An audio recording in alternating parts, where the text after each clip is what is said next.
POK Pakistan occupied Kashmir ഇന്നും ഈ പറഞ്ഞ പോലെ വലിയ തരത്തിലുള്ള പ്രശ്നങ്ങൾ നടക്കുന്നു. ഒരുപാട് ജനങ്ങളുടെ കണ്ണീരിലാഴുന്ന ഒരു സ്ഥലം കൂടിയാണിത്. ഒരു കാലഘട്ടത്ത് മോദി ഭരണത്തിലേറിയപ്പോൾ POK തിരിച്ചെടുക്കും എന്നുള്ള തരത്തിലുള്ള പല പ്രഖ്യാപനങ്ങളുണ്ടായിരുന്നു. അതൊരു വശം, അതൊരു രാഷ്ട്രീയമായ വശം, അത് നമുക്ക് മാറ്റി നിർത്താം. POKയിലോട്ട് വരുമ്പോൾ ഇപ്പോൾ അവിടുത്തെ ഏറ്റവും വലിയ പ്രശ്നം അതേ പാകിസ്ഥാൻ തന്നെയാണ് പിന്നെ നേരിടുന്നത്. പാകിസ്ഥാൻ ഒക്കുപ്പൈഡ് കാശ്മീരാണ്, ഇന്ത്യയുടെ ഭാഗത്ത് നിന്ന് പിടിച്ചെടുത്തതാണ്. പക്ഷേ എന്നിരുന്നാൽ പോലും ആ ജനങ്ങൾ ഇന്ന് കണ്ണീരാകുന്ന കാര്യങ്ങൾ നമുക്ക് ഒരിക്കലും മറക്കാൻ പറ്റില്ല. അവർക്ക് ഭക്ഷണത്തിൻ്റെ പ്രശ്നം, വൈദ്യുതിയുടെ പ്രശ്നം, അവരുടെ നാട്ടിലുണ്ടാക്കുന്ന വൈദ്യുതി ഏകദേശം 3 രൂപ പെർ യൂണിറ്റ് ഉണ്ടാക്കുന്നു. അത് തിരിച്ച് അവരിലോട്ട് എത്തുന്നത് ഈ പറഞ്ഞ പോലെ 12 രൂപകൾക്ക് അവർ നിർബന്ധമായി വാങ്ങിക്കപ്പെടേണ്ട അവസ്ഥ വരുന്നു. മാത്രമല്ല ഗോതമ്പിൻ്റെ കാര്യത്തിലേക്ക് കണ്ണ് അടച്ചു തുറക്കുമ്പോഴേക്കും അതിൻ്റെ 3-4 ഇരട്ടിയോളം കൂടുന്നു. അങ്ങനെ ഭക്ഷണത്തിനും യാതൊരുവിധ സൗകര്യങ്ങളും ഇല്ലാണ്ട് ജീവിതത്തിൽ എന്താ പറയുക, തരം താഴ്ന്നവരെന്ന് പിന്നെ അവരെ പച്ചക്ക് അപമാനിക്കുന്ന രീതിയിലോട്ട് പാകിസ്ഥാൻ കൊണ്ടുപോകുന്നു. ഇപ്പം അതിൻ്റെ എല്ലാം ഭാഗമായിട്ട് അവസാനം ഒരു നിവൃത്തിയും ഗതികേടും ഇല്ലാണ്ട് അവർ പരസ്യമായി രംഗത്ത് വരുന്നു, സമരം ചെയ്യുന്നു. അവർ ഈ പറഞ്ഞ പോലെ കയ്യിൽ ആയുധങ്ങളോ അല്ലെങ്കിൽ മറ്റ് സർക്കാരിനെ ആക്രമിക്കാനുള്ള യാതൊരുവിധ കാര്യങ്ങളോ അവരവരുടെ പ്രതിഷേധം ഈ പറഞ്ഞ പോലെ സമാധാനത്തോടു കൂടി കൊണ്ടുപോകുന്നു. ഓരോ സ്ഥലങ്ങളിൽ നിന്നും ഏകദേശം 60,000-ഓളം ആൾക്കാരെ പങ്കെടുക്കുന്നത്. ഇതൊക്കെ വരുമ്പോഴും പാകിസ്ഥാൻ സർക്കാർ, പാകിസ്ഥാൻ ആർമി ഇതൊന്നും മുഖവിലക്ക് കൊടുക്കാണ്ട് അവർക്കെതിരെ വെടിയുതിർക്കുന്നു, ആൾക്കാർ മരിച്ചു വീഴുന്നു. അപ്പം സ്വന്തം ജനങ്ങളാണെന്ന് നോക്കാതെ പാകിസ്ഥാൻ ഈ ചെയ്യുന്നതൊക്കെ എന്തിനു വേണ്ടിയായിരിക്കും? ഒരു തരത്തിൽ പറഞ്ഞാൽ കാശ്മീർ വിഷയം എന്ന് പറയുന്നത്, അല്ലെ കാശ്മീർ പ്രശ്നം എന്ന് പറയുന്നത് ഇന്ത്യ പാകിസ്ഥാൻ വിഭജനത്തിൻ്റെ അല്ലെങ്കിൽ മതപരമായോ വർഗീയമായോ ചേരിതിരിഞ്ഞ് രാജ്യങ്ങൾ സൃഷ്ടിക്കുന്നതിൻ്റെ ഒരു മുറിവല്ല, ഏറ്റവും പരിഹാസ്യമായ രൂപമാണ് കാണിക്കുന്നത്. ഇവിടെ പാകിസ്ഥാനും ഇന്ത്യയും വിഭജിക്കണം എന്നാവശ്യപ്പെട്ടപ്പം അതായത് മുസ്ലിം ലീഗ് ആണെങ്കിലും ഹിന്ദു മഹാസഭയാണെങ്കിലും അവസാനം നെഹ്റുവിനെ പോലുള്ളവരാണെങ്കിലും ഇന്ത്യ പാകിസ്ഥാൻ വിഭജനത്തിന് വേണ്ടി വാദിക്കുന്നവരുടെ പറഞ്ഞ ആർഗ്യുമെൻറ്റ്സ്, ഒന്ന് സമാധാനത്തിൻ്റെ പ്രശ്നം പറഞ്ഞു, രണ്ടു കൂട്ടർക്കും ഒരിക്കലും ഒരുമിച്ച് താമസിച്ചാൽ സമാധാനത്തോടെ താമസിക്കാൻ പറ്റില്ല. പിന്നെ വളർച്ച, അപ്പോൾ ഇവിടെ ഹിന്ദു മെജോറിറ്റി അല്ലെ ഹിന്ദു ഭൂരിപക്ഷമുള്ള രാജ്യമായതുകൊണ്ട് ഇന്ത്യയുടെ ഭാഗത്തെ മുസ്ലിങ്ങളെ അവഗണിക്കപ്പെടും. അത് എന്തു ചെയ്യും? അവർക്ക് സാമ്പത്തിക ഉന്നമനം ഉണ്ടാകുകയില്ല, ദാരിദ്ര്യവും കഷ്ടപ്പാടുമായിരിക്കും. പക്ഷെ ഫലത്തിൽ ഈ 47 കഴിഞ്ഞ് ഇത്രയും 70 വർഷം 80 വർഷം കഴിഞ്ഞ് നമ്മൾ നോക്കുമ്പോൾ കാണുന്നത് അന്ന് പാകിസ്ഥാനിലുണ്ടായിരുന്ന ദരിദ്രരായിട്ടുള്ള ആൾക്കാർ, അത് POK ഉൾപ്പെടെ ദരിദ്രരായിട്ടുള്ള ആൾക്കാരും ഇന്ത്യയിലുണ്ടായിരുന്ന ഉത്തർപ്രദേശിലെയും ബീഹാറിലെയും ദരിദ്രരായ ആൾക്കാരും ഇവിടെ പണിയാൻ വരുന്ന വിവാദത്തെക്കുറിച്ച് ഞാൻ പറയുന്നത്, ദരിദ്രരായ ആൾക്കാരും ദരിദ്രരായിട്ട് നിൽക്കുകയാണ്. എന്താണോ ഈ വിഭജനം കൊണ്ട് ഉദ്ദേശിച്ച് രണ്ടു കൂട്ടർക്കും നന്മ വരും, നല്ലത് വരുമെന്ന് ഉദ്ദേശിച്ച് അതിന് നേരെ വിരുദ്ധമായാണ് കാര്യങ്ങൾ സംഭവിച്ചത്.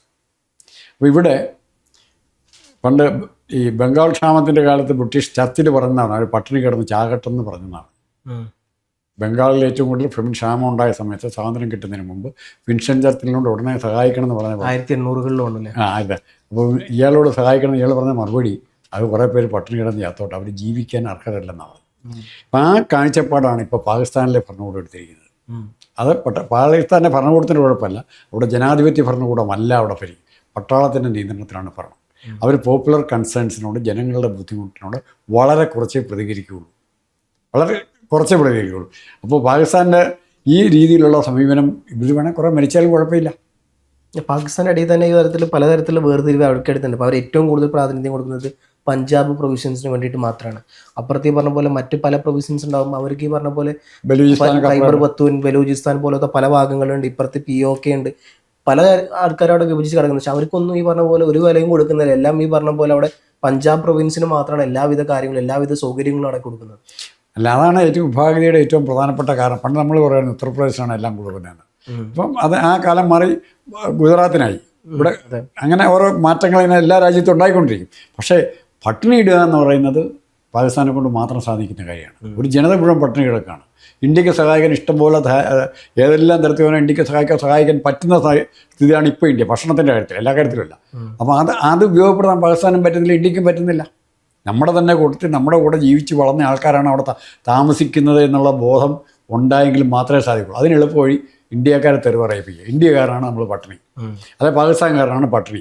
പാകിസ്ഥാൻ അതിർത്തി പ്രശ്നം ഉണ്ടാക്കാവുന്നതുകൊണ്ടാണ് ഇവിടെ സമാധാനം ഇല്ലായ്മ, അല്ലെ ഇന്ത്യ അതിർത്തിയിൽ ഉണ്ടാക്കുന്നത്. അപ്പം അങ്ങനെ ഇന്ത്യ പാകിസ്ഥാൻ സ്പർദ്ധ വിറ്റ് ജീവിക്കുന്ന രാഷ്ട്രീയ നേതൃത്വം എവിടെയുണ്ട്? പാകിസ്ഥാനിലുണ്ട്, ഇന്ത്യയിലുമുണ്ട്. അപ്പോൾ മോഡി അതൊക്കെ വിൽക്കാൻ നോക്കും. മോഡിക്കെതിരായിട്ട് മുദ്രാവാക്യം വിളിച്ച ഉടനെ പറയും പാകിസ്ഥാന് വേണ്ടി വിളിക്കുന്നതെന്ന് പറയും. ആ രീതിയിൽ ഇത് വ്യാഖ്യാനിച്ച് ജനങ്ങളെ മാക്സിമം അകറ്റി. ഇനി യോജിച്ചാലത്തെ സ്ഥിതി രണ്ടാമത്തെ ഘട്ടം, രണ്ടാമത്തെ ഉത്തരം അല്ല ചോദ്യം എന്ന് പറയുന്നത്, കാശ്മീർ ബംഗ്ലാദേശ് പോലെ കാശ്മീർ ഇന്ത്യയോട് യോജിച്ചാൽ, പാകിസ്ഥാൻ ഒക്കുപൈഡ് കാശ്മീർ ഇന്ത്യയുടെ ബലമായിട്ടോ അല്ലാതെയോ ഇന്ത്യയുടെ ഭാഗമാക്കിയാൽ എന്തായിരിക്കും ഫലം? നമുക്ക് തോന്നും ഇത് യോജിച്ചു പോവോ. ഇത് കുറച്ച് കഴിയുമ്പം പ്രശ്നങ്ങൾ അന്തരീക്ഷം ശാന്തമായി കഴിയുമ്പോഴത്തേക്കും ഈ മതത്തിൻ്റെയും വർഗീയതയുടെയും പേരിൽ ഇവിടെയും അവിടെയും പ്രവർത്തിക്കുന്ന ശക്തികൾ അവർ ശക്തരാകും. ഇപ്പോൾ ബംഗ്ലാദേശ് സംഭവിക്കുന്ന പോലെ ജമാഅത്തെ ഇസ്ലാമി ഭയങ്കര ശക്തമായി ജനാധിപത്യ രീതിയിൽ തിരഞ്ഞെടുക്കപ്പെട്ട ഗവൺമെൻറ്റിനെ പുറത്താക്കി സ്വാതന്ത്ര്യം നേടിത്തന്ന ഇന്ത്യയെ പോലെ അവർ മെയിൻ ചെയ്തതായി. ആ അനുഭവം മുമ്പിലുള്ളത് കൊണ്ട്, ബംഗ്ലാദേശിൻ്റെ കാര്യത്തിൽ സംഭവിച്ച അനുഭവം മുമ്പിലുള്ളതുകൊണ്ട് ഇന്ത്യ ഒരിക്കലും ഇങ്ങനെ ഒരു സഹായത്തിന് പോകുമെന്ന് താല്പര്യമില്ല. പക്ഷേ സ്വാഭാവികമായിട്ടും അതിൻ്റെ നാച്ചുറൽ ഡെത്ത് അവിടെ ഉണ്ടാവും. ഇപ്പോൾ സിറിയ കാണാനില്ല, ഉണ്ടോ? ഇല്ല. സിറിയ എന്ന് പറഞ്ഞപ്പോൾ സാധനം ഭൂപടത്തില്ല. സിറിയക്ക് സമ്പത്തും ഉണ്ടായിരുന്ന, എന്നിട്ടും സിറിയ കാണാനില്ല. അപ്പോൾ അസദും സിറിയൊക്കെ വലിയ തരത്തിൽ അറിയപ്പെടുന്നതായിരുന്നു. അപ്പോൾ രാജ്യങ്ങളുടെ നിലനിൽപ്പ് അത് കാലത്തിൻ്റെ മാറ്റം അനുസരിച്ച്, സമൂഹത്തിൻ്റെ മാറ്റം അനുസരിച്ച് സ്വയം നവീകരിക്കാൻ തയ്യാറല്ലെങ്കിൽ ആ രാജ്യങ്ങൾ ഇല്ലാതെ പോകും. ഏറ്റവും നല്ല ഇപ്പം സ്വയം നവീകരിക്കാൻ സൗദി അറേബ്യ കാര്യം ഏറ്റവും യാഥാസ്ഥിതിക ഇസ്ലാമിക് രാജ്യം ഏതാ? സൗദിയ. പക്ഷെ ഇന്ന് സൗദി പെണ്ണുങ്ങൾക്ക് ഡ്രൈവിംഗ് ലൈസൻസ് തന്നെ കൊടുത്തു. ഇറാനിൽ ഇപ്പോഴും കൊടുക്കില്ല. ഇറാനും നാളെ കൊടുക്കേണ്ടി വരും. ഇസ്ലാം തുടങ്ങിയത് തന്നെ സൗദി നിന്നാണ്. ആ സൗദി പുരോഗമിച്ചു, മറ്റുള്ള രാജ്യങ്ങൾ. ഇറാൻ 16-ാം നൂറ്റാണ്ടിൽ ഇപ്പോഴും നിൽക്കുന്നത്. പക്ഷേ ഇറാന് നാളെ ഇപ്പം ഈ 16-ാം നൂറ്റാണ്ടിൽ അല്ലെങ്കിൽ ഇന്ന് ഈ യുദ്ധത്തിന് ചാകാനൊന്നും അവർ വരികയില്ല. അതിന് പകരം ഇറാനിലൂടെ മോഡിഫിക്കേഷൻ ഉണ്ടാകുമെന്ന് അവർ പറയുന്നത്. നാളെ അമേരിക്കയുടെ ഏറ്റവും നല്ല സുഹൃത്തും ഇറാനായിട്ട് മാറും. ഞാൻ കണക്കൂട്ടുന്നത് എങ്ങനെയാണ്?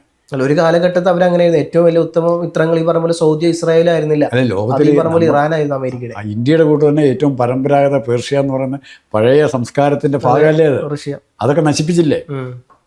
അപ്പൊ അതെല്ലാം തിരിച്ചു കൊണ്ടുവരുന്ന പ്രക്രിയ വേറെ നടക്കൂടെ? മനുഷ്യന്റെ സംസ്കാരം ഇപ്പോൾ സൗദി അറേബ്യ മാറി, ഖത്തർ മാറി, ഇല്ലേ? ഖത്തറൊക്കെ ഡെവലപ്ഡ് രാജ്യം എന്ന് വേണം പറയാം. നമ്മളെക്കാളൊക്കെ 1000 ഇരട്ടി ഡെവലപ്ഡായി. ഖത്തർ, കുവൈത്ത്, ദുബായ് എല്ലാവരും അവിടെ. ദുബായിലൊക്കെ ഇലക്ഷൻ വരെയായി, തെരഞ്ഞെടുപ്പ് വരെയായി. സൗദിയിലും കുറേശ്ശെ തെരഞ്ഞെടുപ്പ് താഴെ തട്ടി തുടങ്ങി കഴിഞ്ഞു. സ്ത്രീകൾ എത്രമാത്രം രംഗത്ത് വരുന്നു, അത് തന്നെ ഏറ്റവും വലിയ ജയിച്ച്. അപ്പോൾ ഈ മാറ്റങ്ങൾ ഉൾക്കൊള്ളാൻ ജമ്മു കാശ്മീർ തയ്യാറാവുമ്പോൾ, അല്ലാതെ പാകിസ്ഥാൻ്റെ പഴയ കൾച്ചറും പറഞ്ഞ് ജിന്നിയാണ് ഞങ്ങളുടെ നേതാവെന്നും പറഞ്ഞാണ് അവർ ഇങ്ങോട്ട് വരുന്നതെങ്കിൽ തീർച്ചയായിട്ടും രണ്ടു കൂട്ടർക്കൊക്കെ പ്രയോജനം ചെയ്യില്ല, വിപരീത ഫലം ഉണ്ടാവുള്ളൂ. അതുകൊണ്ട് പാകിസ്ഥാനിലെ ജനങ്ങൾ ആദ്യം തന്നെ നമ്മൾ പറഞ്ഞ പോലെ സെക്കുലർ കൺസെപ്റ്റ് അക്സെപ്റ്റ് ചെയ്യാൻ, മതേതര കൺസെപ്റ്റ് അക്സെപ്റ്റ് ചെയ്യാൻ POKയിലെ ജനങ്ങൾ തയ്യാറാവുമോ? മതേതരമായൊരു കാഴ്ചപ്പാട് സ്വയം ആർജിച്ചു വരണം, അല്ലാണ്ട് ആരെങ്കിലും പറഞ്ഞു കൊടുത്തിട്ടില്ല. അങ്ങനെ വന്നു കഴിഞ്ഞാൽ ഇവിടെ ഈ ഭാഗങ്ങളിൽ മുഴുവൻ സമാധാനം ഉണ്ടാക്കാൻ പറ്റുന്ന രാജ്യം ഏതാ? പിന്നെ ഈ തമ്മിൽ തീരരുതെന്ന് ആഗ്രഹിക്കുന്ന 2 രാജ്യങ്ങളുണ്ടാവും. ഒന്ന് ചൈന ഒരിക്കലും ഇന്ത്യ പാകിസ്ഥാൻ കോംപ്രമൈസ് ഇഷ്ടപ്പെടുകയില്ല. ഒന്ന്, അതിന് പല കാരണങ്ങളുണ്ട്. രണ്ടാമത് ബ്രിട്ടൻ എവിടെയെല്ലാം ഭരിച്ചിട്ട് പോയോ അവിടെയെല്ലാം പ്രശ്നം ഉണ്ടാക്കിയിട്ടാണ് പോയിരിക്കുന്നത്.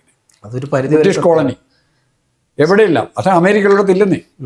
അതെ, അമേരിക്ക പോയി പഠിച്ച നമ്മുടെ ഇവിടുത്തെ വിദഗ്ധരും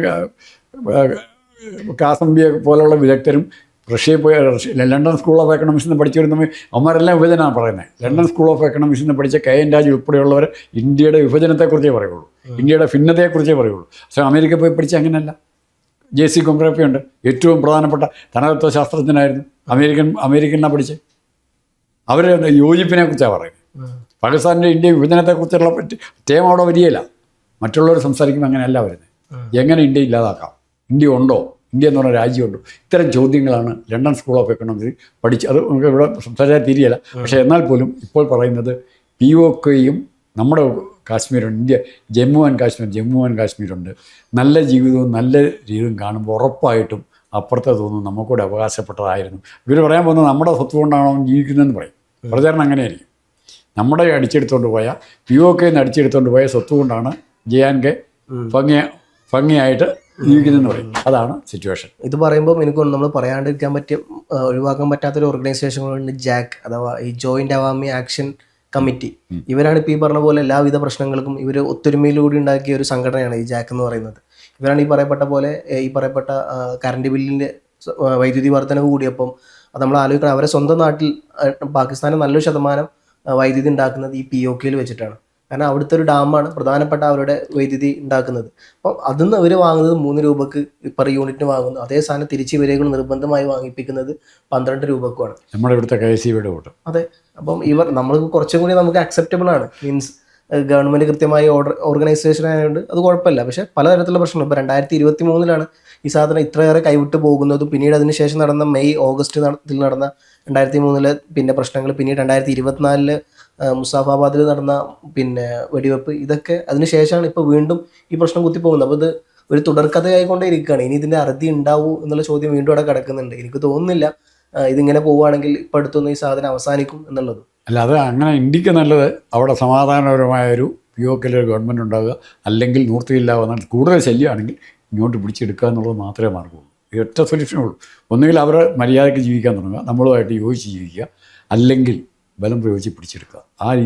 ആ രീതിയിലേക്ക് മോഡി രാഷ്ട്രീയമായിട്ട് അടുത്ത ഇലക്ഷൻ ആകുമ്പോഴത്തേക്കും ഒരു ആയുധമായിട്ട് സൂക്ഷിച്ച് വെച്ചിരിക്കുന്നതാണോ എന്ന് ഞാൻ സംശയിക്കുന്നുണ്ട്. ഞാൻ സംശയിക്കപ്പെട്ടാൽ നമുക്കാരും കുറ്റം പറയാൻ പറ്റില്ല. 2019 പറഞ്ഞ പോലെ ആരും എക്സ്പെക്ട് ചെയ്തത് പുൽവാമ ആക്രമണത്തിൻ്റെ ഒരു തിരിച്ചടി കൊടുക്കുന്നത്, വലിയ തരത്തിൽ രാജ്യത്ത് എന്താ പറയുക വോട്ടുകൾ സമ്മാനിക്കുന്ന ഒരു പരിധി വരെ BJP സഹായിച്ചു എന്നുള്ളത്. സത്യപാൽ മാലിക് അതിൻ്റെ കാര്യങ്ങൾ പിന്നീട് പുറത്തു വിട്ടെങ്കിലും അത് എന്നിരുന്നാൽ പോലും അത് BJP സഹായിച്ചു എന്നുള്ളത് കൃത്യമാണ്.